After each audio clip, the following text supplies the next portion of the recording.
We have a new tradition that we allow people out in the country to Twitter in questions for members to ask, and we've gone through some of them, and we have a question from a constituent of mine, actually.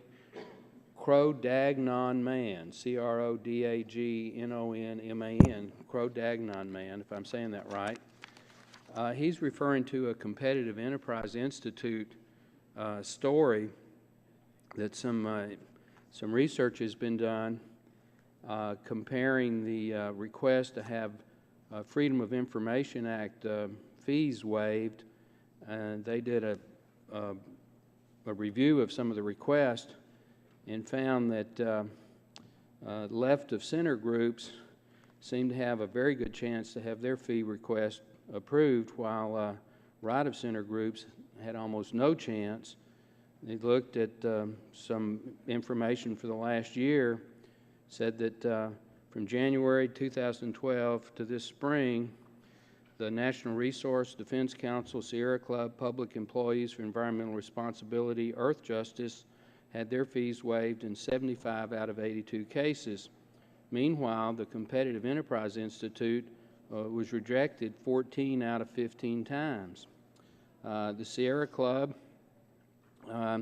had 11 of their 15 requests approved. The NRDC had 19 out of 20 approved. Earth Justice was perfect, got all 19 requests approved. Employees for Environmental Responsibility went a perfect 17 for 17.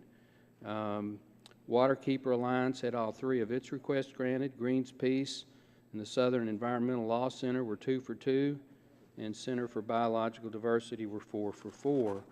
We've just seen the scandal that's erupted over the IRS targeting the conservative groups for audits and things like that. What's your response to something that seems to be of a similar nature happening at EPA, and do you, as the acting administrator, will you investigate this, and if it needs to be corrected, promise to correct it?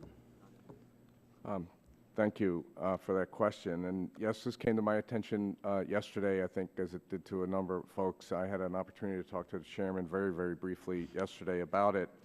And I have not read yet personally the report that you're bringing up, but I want to assure the committee that it is not EPA's policy in any way, shape, or form to treat people differently when they request to be waived for fees. And we have 6 criteria that I looked at last night that we use to make those that the staff uses to make those determinations.